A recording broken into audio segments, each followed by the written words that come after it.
Well, good afternoon and welcome to The Rewind. Yeah, The Rewind at Bacup Borough Football Club. Every single week after the weekend's activities, or maybe during the course of the week. Last week we had two shows. I do chew the fat with the manager at Bacup Borough, Brent Peters, who is at the sports bar now. How are you doing?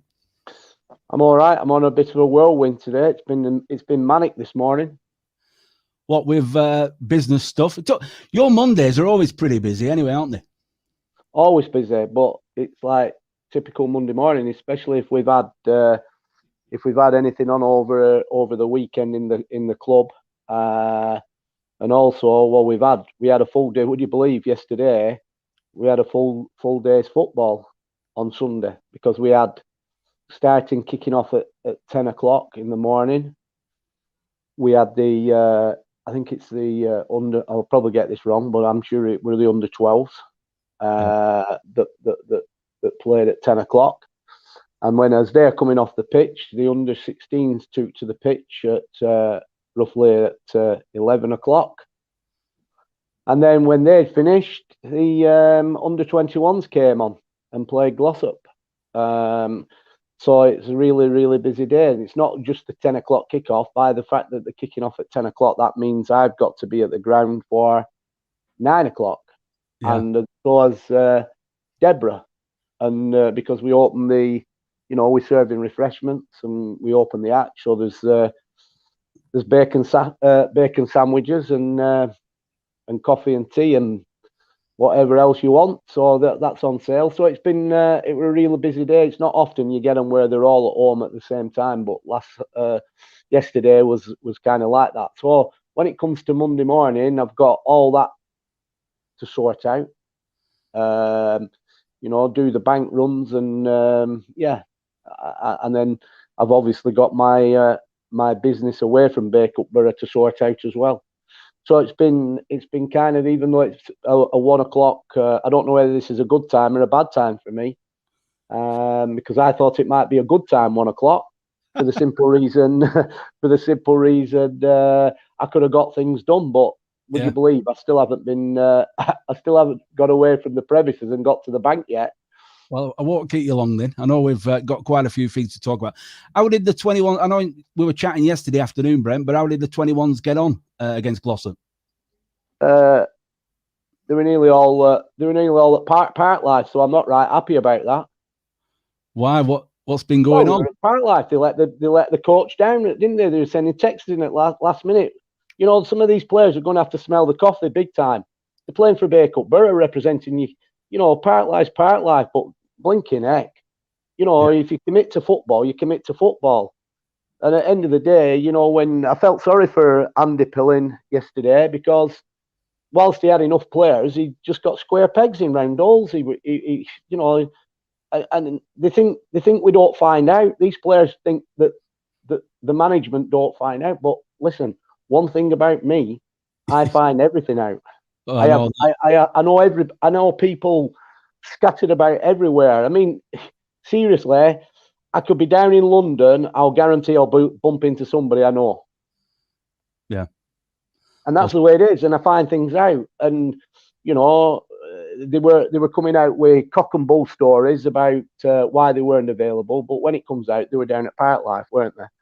You know, so. They'd rather, where's the priorities, you know? Well, we had that conversation, didn't we? Last week, we were talking about commitment and players. And sometimes the players who are playing amateur football on a Saturday morning, they just don't fit in or just don't seem to get it. That playing for a semi-professional football club, you've got to be, you've got to be on it. Well, you have, you're committed and they know that, it's not just something that's just happened. That league that the under 21s playing, it's a Sunday league. You know, it's a Sunday league. Yesterday they were playing Glossop. I mean, I don't know. I mean, you know, it seems to me that Glossop, looking at both sides, it seemed to me that Glossop didn't have a Park Life problem. You know, they were there and committed. It just seems like Bacup Borough had the Park Life problem. But let me tell you, Bacup Borough won't have the Park Life problem going forward. It'll be the players that'll have football problem going forward. because they won't be here. Yeah. You know, that's where they want to be, and they want to live it up, and you know, spend their time at places like Park Life. Well, enjoy yourselves, but you won't be participating with the Bacup Borough shirt on, and obviously trying to progress your football at a good level. Exactly. Looking at Saturday's game, you know, FA Vase, we want to go as far as we possibly can. Prize money at stake as well. We had a good run last season. You know, Pilkington victory. They had the Stockport Town one, and unfortunately going out with that one goal at Barnton. But you said before the game, you were expected a tough game at Penistone Church, and that's exactly what we got. Well, when the draw were made, I knew, you know, Penistone Church have got good history. You know, well established, well run, well organised, yeah. Well organised football club, high expectations, done well in the past in the Vase themselves. You know, so we knew what, you know, when that draw came, we knew what we're going to come with that.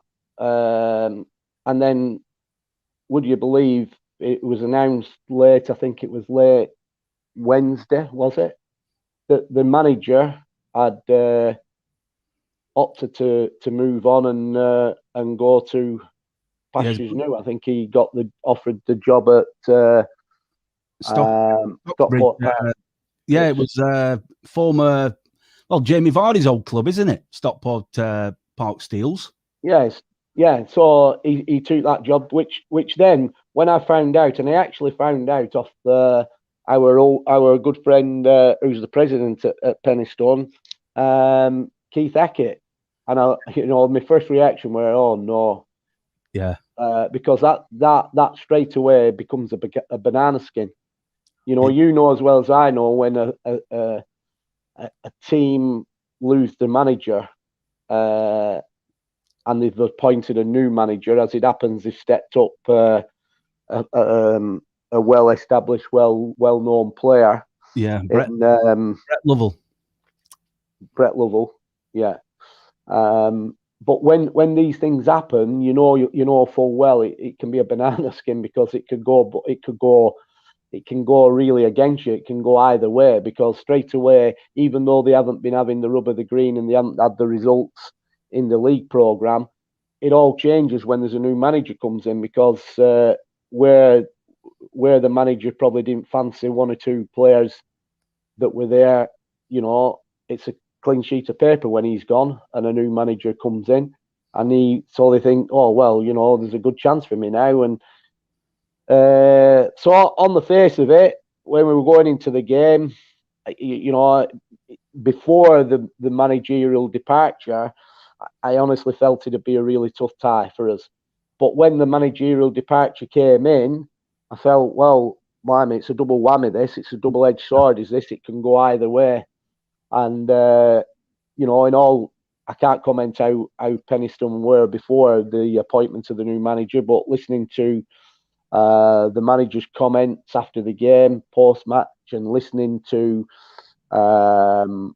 comments that's been filtered through from the supporters and everything that took the game in, from all intents and purposes, they really there was a massive improvement in the way that they had been playing. So and we knew that, because we were in for a game. You know, I've got to give I can't heap enough praise on our team I'd like to say our squad at the minute, because they've kind of had, I mean, if you go back to the last three games, and they've been all similar, they've kind of all been similar games, if you think about it, in terms of like Darwin and the physicality and the aggression. And again, I'm not knocking this. It is what it is, because that's I kind of like the aggression side of it, when it comes down to football. But the Darwin game was an extremely aggressive game that we had to contend with, and we came through that with flying colours, and we scored, correct me if I'm wrong, was it 3 goals? Yeah, 3-0 against Darwin in the end. 3 goals, kept a clean sheet. And then very shortly after the Darwin game. That was on the Saturday, and then on the Tuesday, I have to think back. Where did it Tuesday? It was Tuesday, was it? Yeah, we went over Bradford to Campion, and that was another extremely similar, difficult game where physical battle. Campion come at us. They were big, strong, strapping lads that came at us and had a bit of fire in their bellies, and really we had to stand up and be counted and be resolute in that game, and we came through that again with flying colours. We won the game 2-0 and kept a clean sheet. And then lo and behold, we go into the FA Vase game on Saturday against Penistone Church. Again, quite a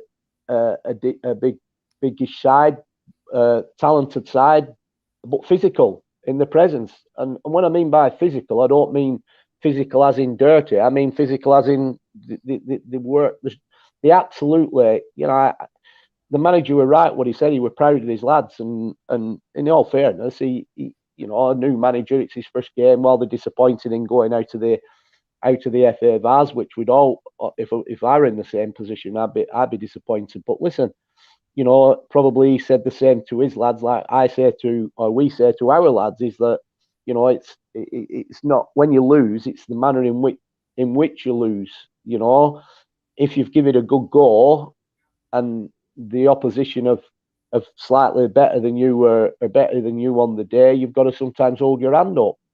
And I feel that listening to their manager's comments at the end of the game, he realised that, and he's right what he says. I mean, one goal is a dodgy scoreline. Longer that game goes on, one is kind of, it's never enough, is it? I mean, as it comes out, it were enough for us on Saturday. But listen, they didn't have many chances in the game because our defence, and as a team and as a unit, we were resolute and we defended stoutly, extremely well. They had it's all right. The back four will always, the defence will always come out with the credit, especially when there's clean sheets, or the back five with the keeper, especially when there's clean sheets. But you've also got to realise, it's a team game, and the work ethics that the other lads put in out of possession. And this is what we try to instill in our players. It's all about, we know what we can capable of doing in possession. We've got players on the part that are capable of winning football matches and scoring goals. It's not a problem. That's when we're in the ascendancy. But when we're not in the ascendancy and we haven't got the ball, it's the work rate and work ethics that the team in its entirety put in. And the team in its entirety, every man, like I said, Big Toby up front, he dropped in, to get into defensive, not right defensive, but he drops in to get into a kind of defensive situation. The two lads that play off him get back in and help the midfield out. The midfielder in there, and they're doing their jobs in there, but they're covering the back lads. So as a team, we had to do that collectively and do it really well, because if we hadn't done it really well, we'd have got picked off and we'd have got punished. You'd only needed one player not to do his job or take his responsibilities on out of possession, and we would have had a problem. And it's the same against Campion, and we're the same against Darwin. If you don't collectively as a team, as we've probably discussed this before, a team is like, you're a machine, aren't you? And everybody in that machine has its roles and responsibilities, both in possession and out of possession. More so out of possession than in possession, because out of possession, that's when you're vulnerable. That's when the opposition have got the ball, and you've got to be work that bit harder. So as long as everybody takes on board the roles and responsibilities within that team shape, both in and out of possession, then you've got half a chance, or more than half a chance. And but it only needs one player to, not fully do his recovery run, or one player that's just switches off momentarily, and that's all it really needs. And if they don't do the jobs and they're not fully concentrated, then that can be the thin dividing line between, you know, defending really, really well and giving opportunities away to the opposition. But thankfully not just on Saturday, in the previous 2 games before Saturday, we did our job extremely well out of possession, and that's what mattered. I think if I break the game down and have a look at it in terms of actual saves that Harry Turner's had to make, he's not really had that many to make, you know, where you can go, blimey, you know, he's kept us in the game there. I think one thing I praised Harry Turner for at the end of the game is that his concentration levels were there all the time, you know. So when they were getting there, when they got half a yard in, like, you know, where they were kind of a crowded goal area, Harry Turner never lost concentration of where that side to where that ball was. Fly to the ball. And everything that they threw basically at him, you know, through a crowded defence, he was always there behind it. And I felt his, you know, which is always, it's par for the course for a goalkeeper, you know, your handling. But I thought his handling was impeccable on the day, on both aerial and on the ground. Well, the thing is, it takes so much pressure off your defenders, Brent, if he's coming out and clearing those aerial balls. Yeah, and also his starting position was good, even on, you know, if we were trying to push out and trying to get us up the pitch, you know, and they were knocking balls and trying to get in behind us and trying to get it in that way, you know, his starting position were great as well. I thought, you know, sometimes people think when you're praising a goalkeeper that he's had a lot to do. No, let's get one thing straight here. Harry didn't have a lot to do, but everything he did is basic. Every part of the basic goalkeeper's game, he did very, very meticulously well. He was alert, wasn't he? All the time, and that was good. And then obviously he had tremendous cover, you know, with the defenders in front of him.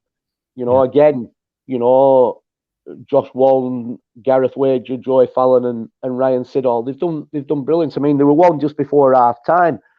I remember they got in behind us down the dugout, attacking down the left hand side of the pitch as you look up from the clubhouse up to the Farm Avenue end, and they got in, and it was really dangerous. And Ryan had come from, you know, the left full back position and come right across, and he did a great challenge just before half time actually. And you know, it was a great recovery challenge.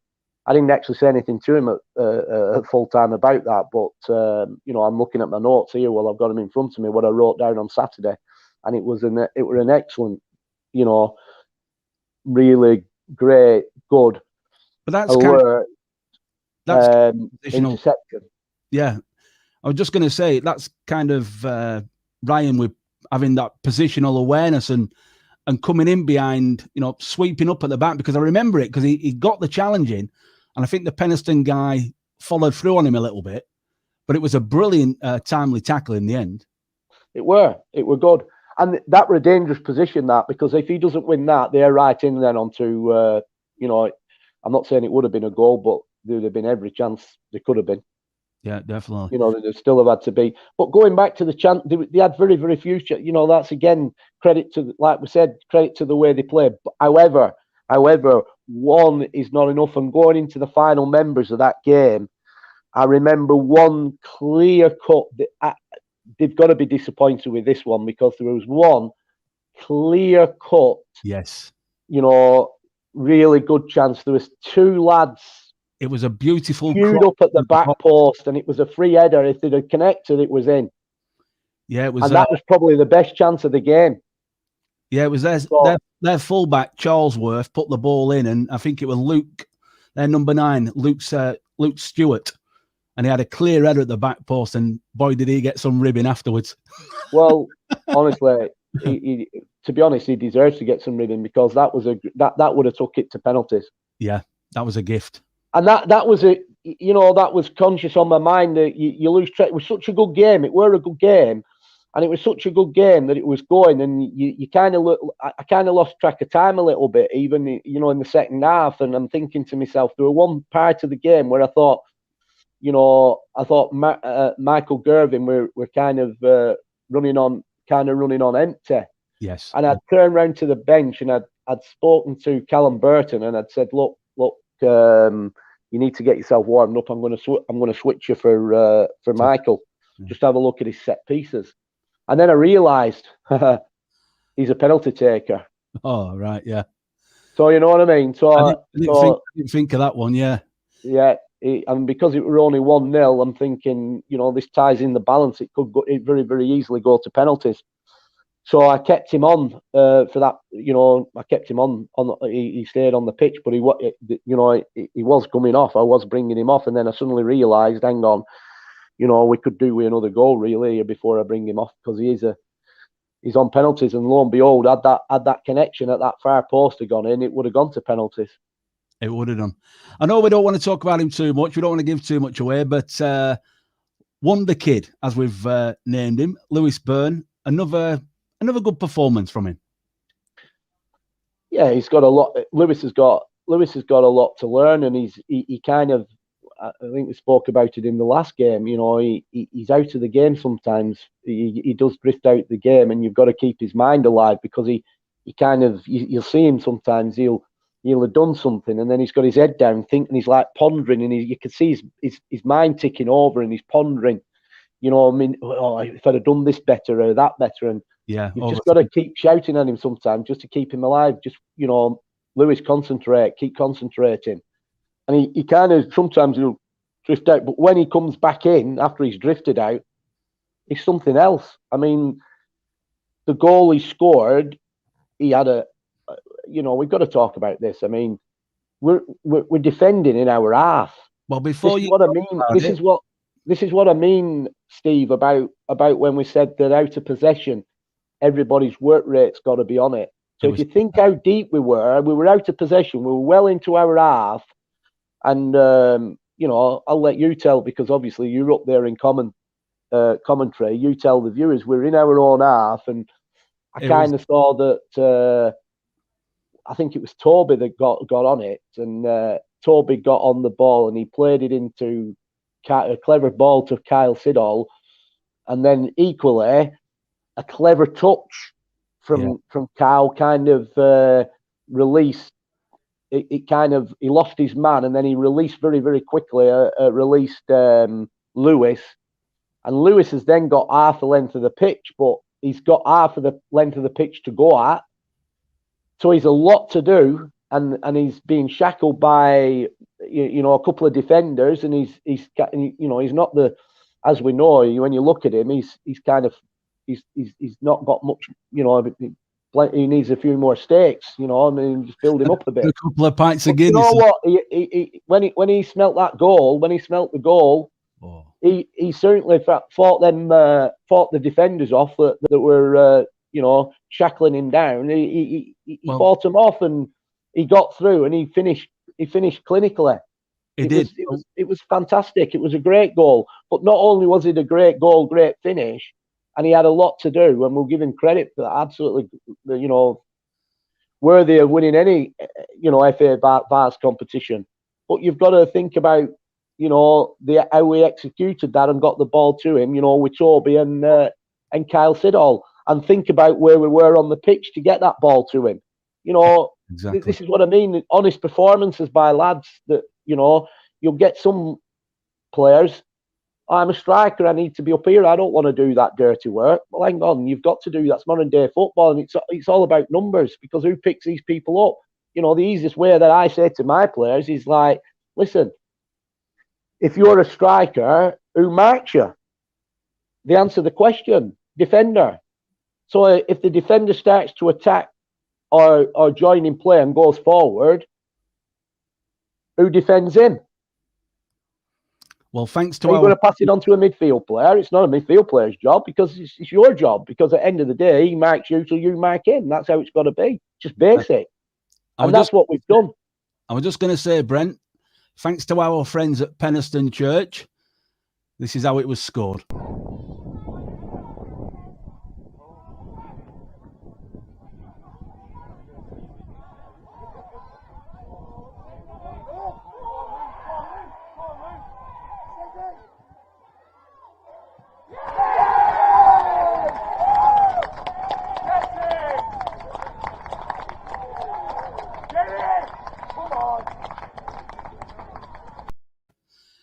Just how you described it, Brent. A wonderful finish. Quality. Absolute quality. Yeah. Got to say thanks to Penistone Church for providing that footage there. But a great overall team performance and a squad performance, because later on in the second half, you had to substitute Carl Siddle, precautionary. But as we've got the strength in depth, Alex Mellor comes on, like for like. It has no effect on the game because he's equally as good as Kyle. Well, yeah. Look, myself and Dave, before the season started, and we spoke to the players about this. In an ideal world, if we want to do something this season, and it's not easy to do this, what I'm going to say now, but if we want to do something this season, we kind of want two players challenging for every position. And if you can get the two players challenging for every position, it bodes well.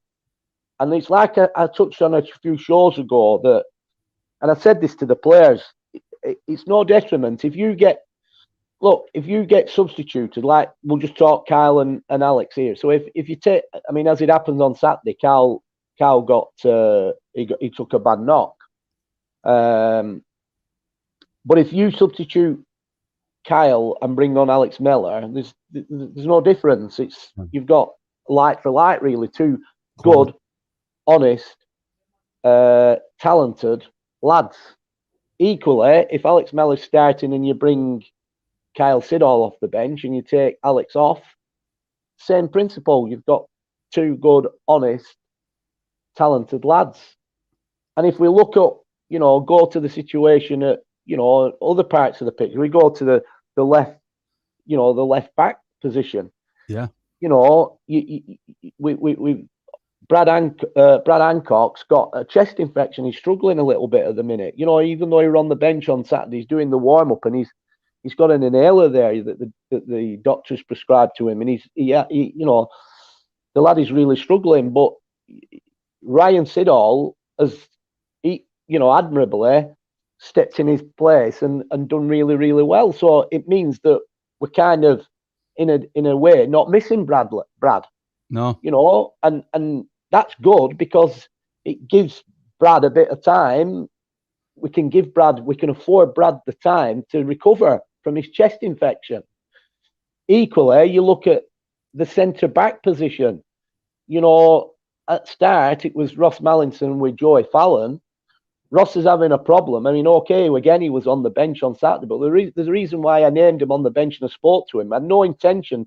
Ross Mallinson was never going to go on that pitch on Saturday in terms of, unless we had a serious problem at centre back. He needs that recovery time.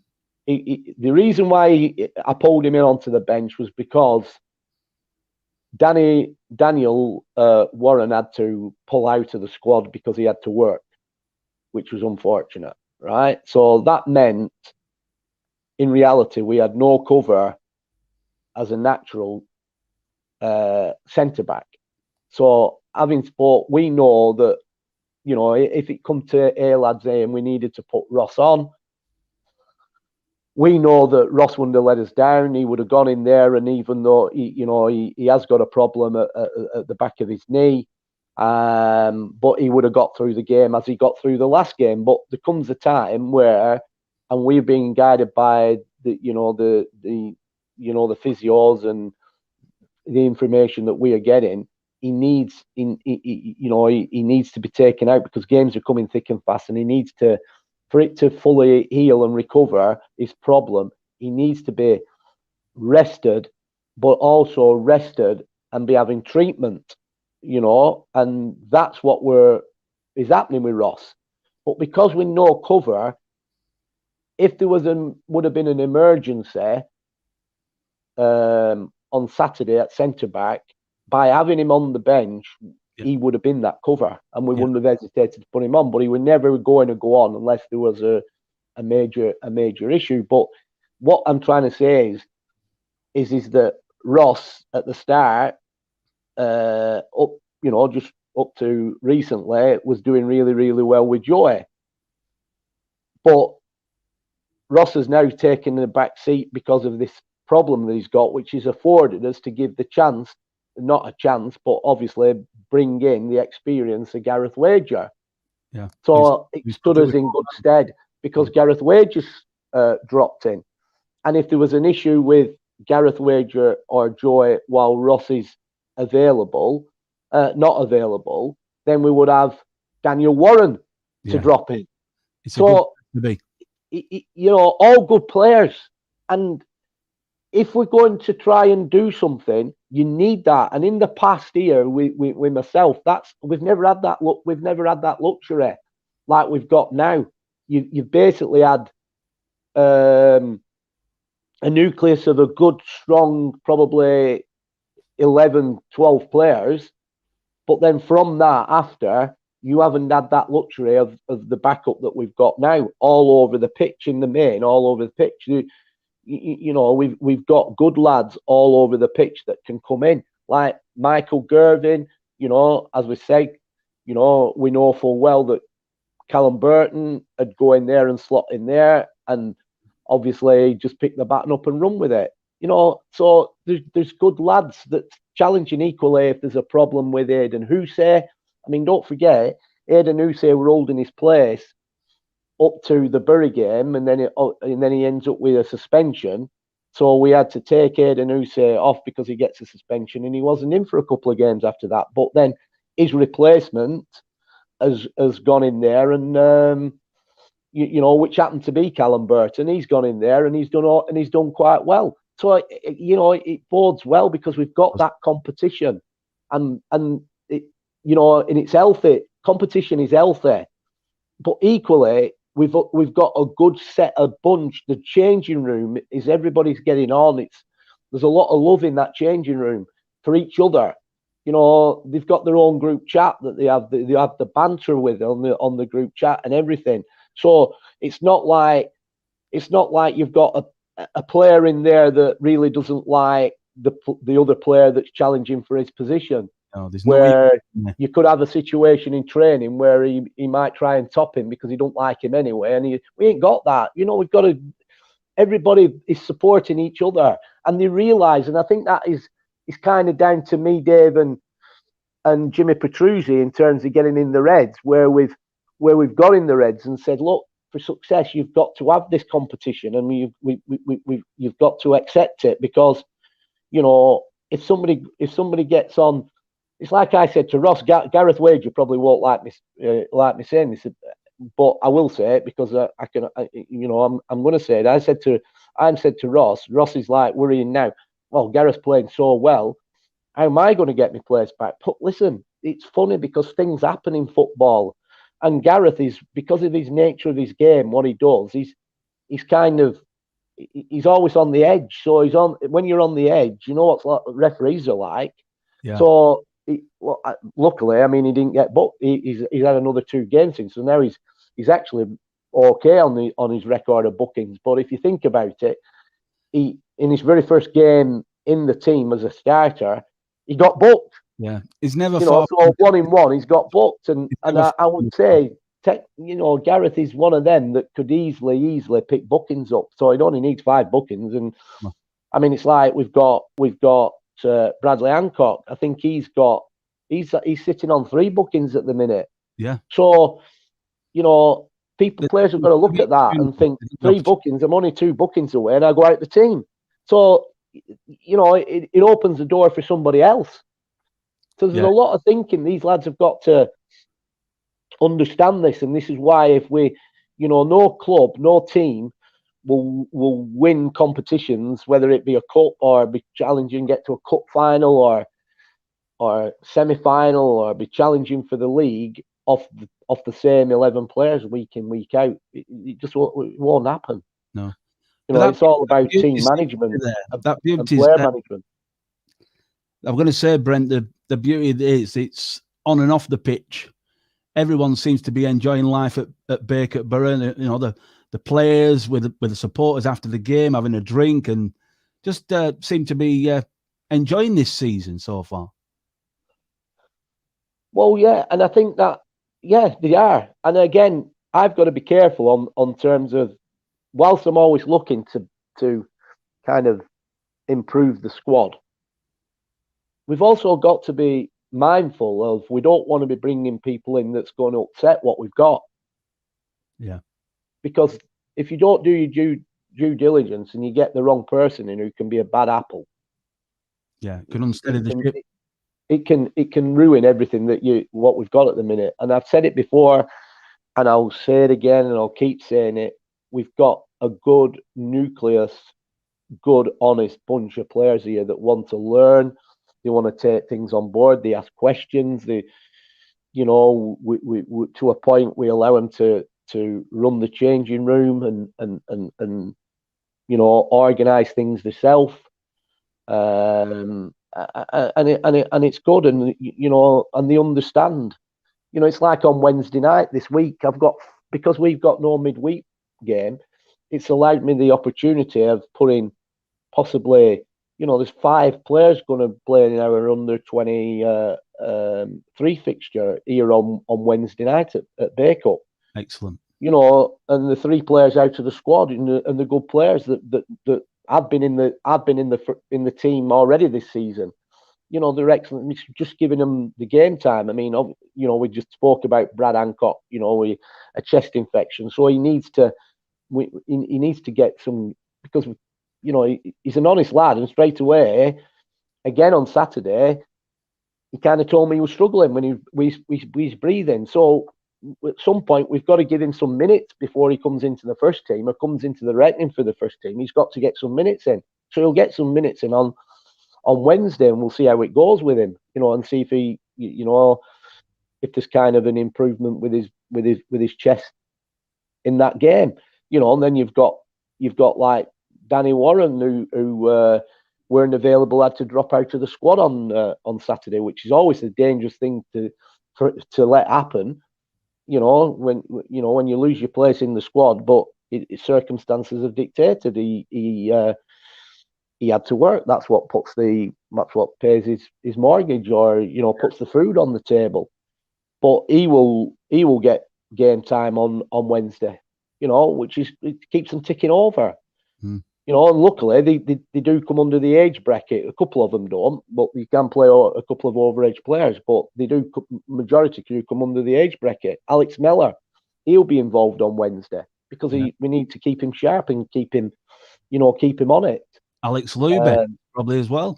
Alex Lube's had an injury, and he had a bit of a problem 2 weeks ago. He seems to be over that now. So Alex Lube is another vital cog in the wheel, and he needs to be and he'll have a run. And then you've got a capable goalkeeper. He's doing well. I watched him again yesterday. Jack Howard, he's doing well. But I am bringing in an experienced keeper that's played for me before. Nothing to, I had a good chat with Jack yesterday. He's a really, really good lad, is Jack, and he's doing really, really well. And would we hesitate to put him in? Well, we didn't do last year in the FA Vase, if you remember. At 16-year-old against Pilkington, he went in and he was absolutely different class.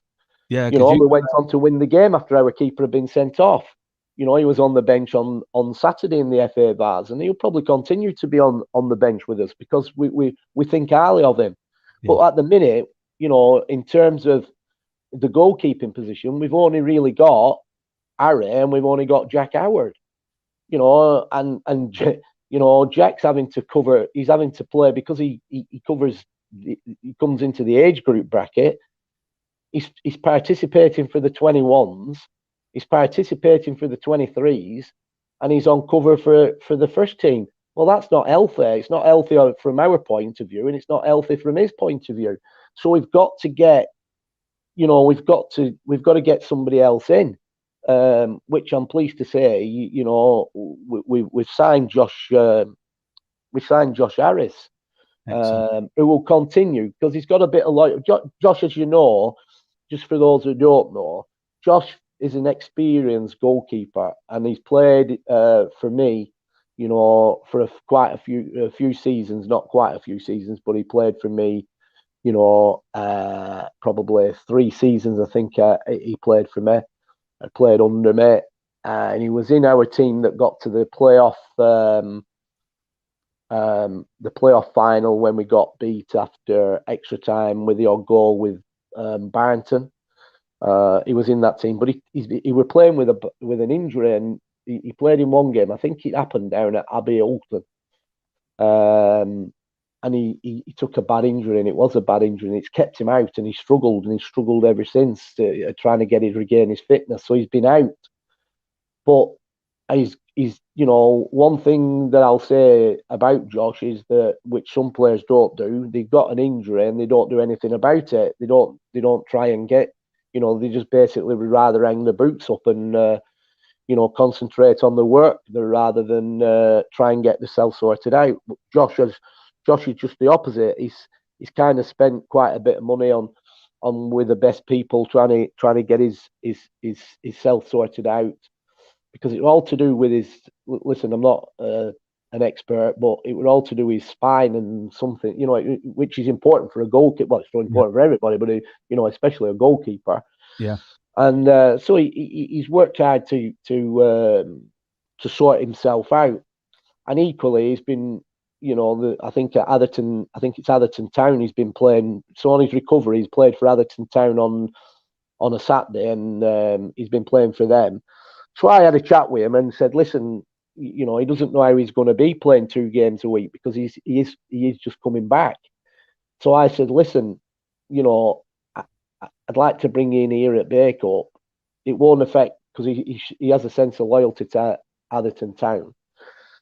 It won't affect Atherton Town, but if you play for our, 23s and see how you are, that kind of relieves the situation for Jack, and it also, if we can get him some bit like where he can play, he's comfortable at playing twice a week, and he's back to where he were before.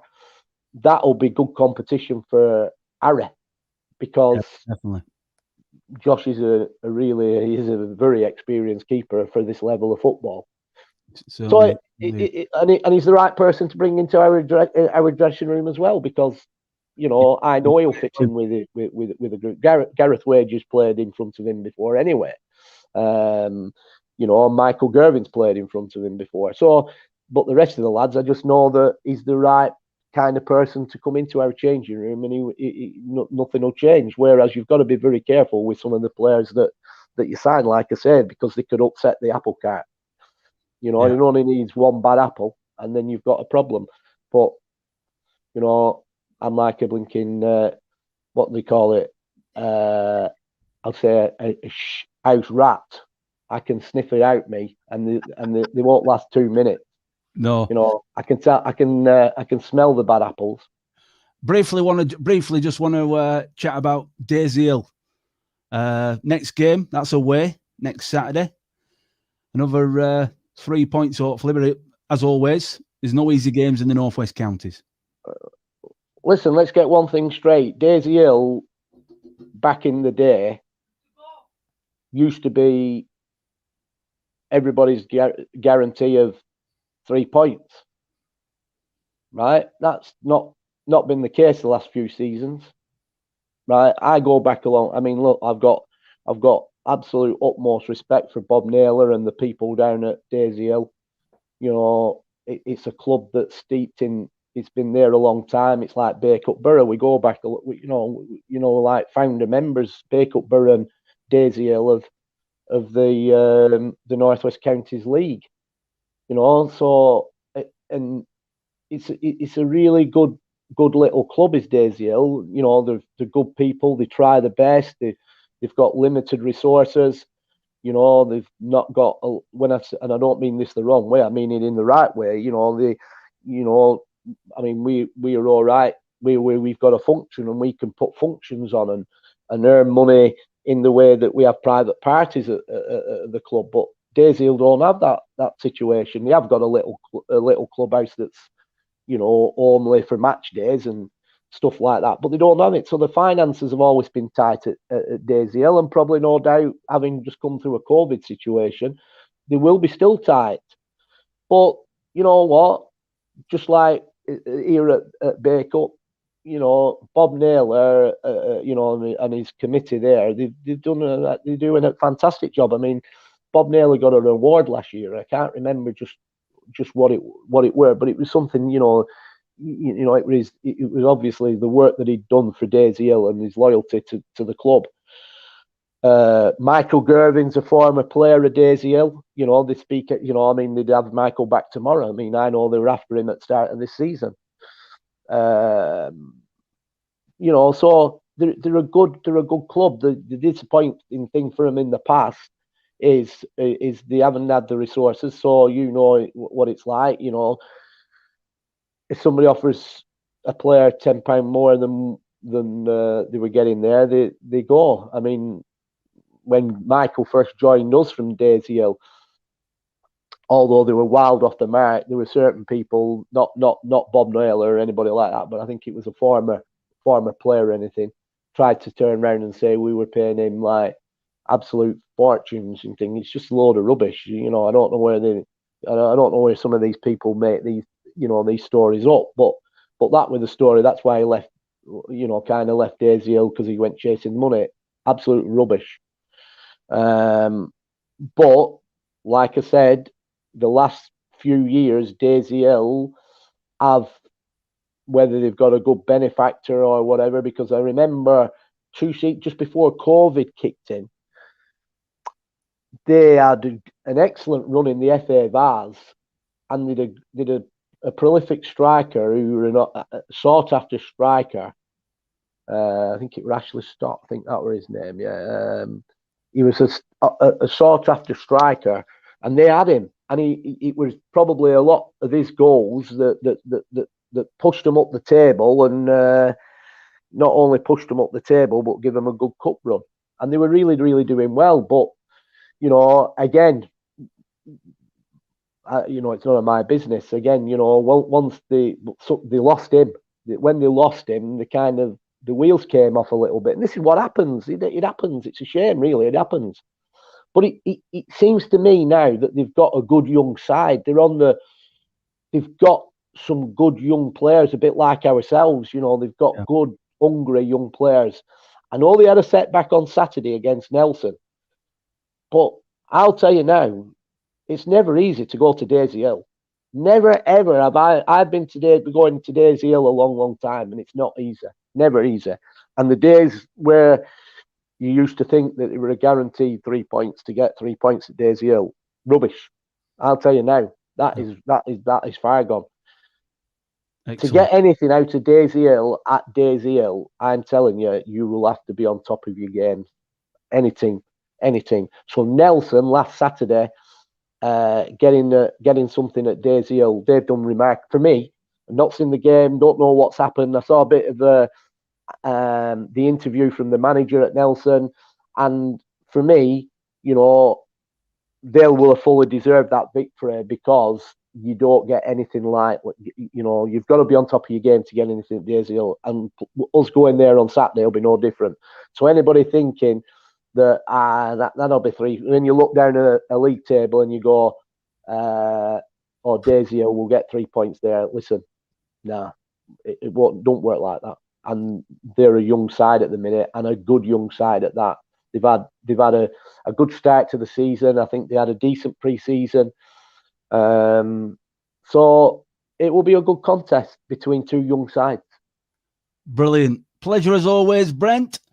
We'll be bringing live match coverage as well as Saturday's game from 2:45 onwards.